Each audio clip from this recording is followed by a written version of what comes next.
Get to your top stories this morning. Some Minnesotans voicing outrage. This after President Trump announced he is ending deportation protections for Somali immigrants in the state. Our Barrett Leon live this morning in Minneapolis with the very latest from the president and how people here in Minnesota are responding.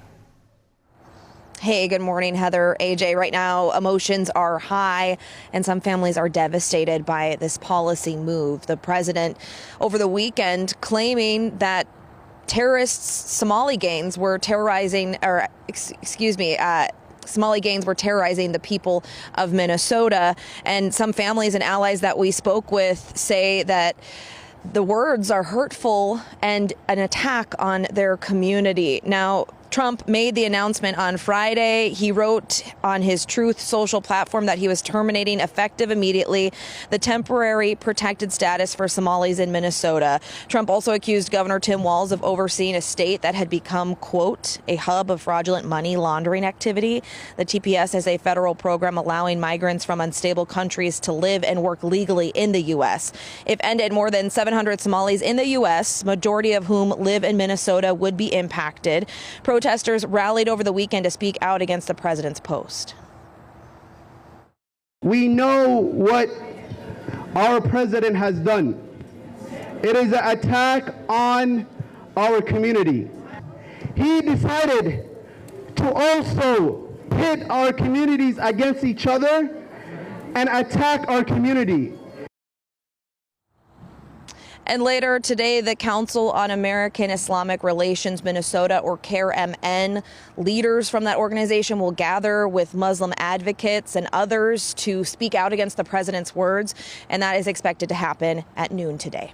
Sure, they'll have a lot to say at noon today. Our Barrett Leon live in Minneapolis. Barrett, thank you. Meanwhile, U.S. Secretary of Homeland Security Kristi Noem also spoke about the president's recent announcement on TPS status people from Somalia while visiting MSP Airport this weekend. Never meant to be an asylum program. It was always meant to be put in place after an incident or an event on a temporary basis, and that's what the evaluation will be. Secretary Noem was at MSP International to thank workers who worked without pay during the recent government shutdown. She hand-delivered $10,000 bonus checks to 48 TSA employees working at MSP. Those who are granted the checks say they're grateful, but WCCO asked Secretary Noem why some staff was excluded from the bonuses, and she said they went to staff nominated, I should say, for the reward. Those nominations and evaluations happen at the local level where they serve with the individuals that they work with and also their leadership team. It's been applied equally across the department. Local 899 Airport Screeners Union argues those bonuses are illegal and only rewarded 7% of the MSP workforce. In a statement, Local 899 Union Treasurer Neil Gossman said in part nearly every TSO showed up consistently to maintain the security of the traveling public during the shutdown. The process of making these awards completely bypassed local management involvement and participation with the union. It is now 6:05. Let's check in with Maria Lisignoli with the very latest from the live desk. Maria, good morning. Hey, good morning. So after an hours-long search for the Wisconsin woman who was charged for stabbing a classmate to please an online horror character called Slender Man, well, she's now been found. And we know that this comes just a day after police say Morgan Geyser cut off her monitoring bracelet and left the group home she was living in. Police say they received confirmation around 10:30 last night Geyser had been taken into custody in Illinois. According to authorities, she was found at a truck stop roughly 20 miles south of Chicago and more than 100 miles away from her Wisconsin group home.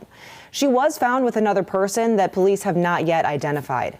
This stabbing happened more than a decade ago. Then 12 years old, Geyser nearly stabbed her classmate to death, saying she did it to please Slender Man, a fictional character that made the rounds on the internet through horror stories.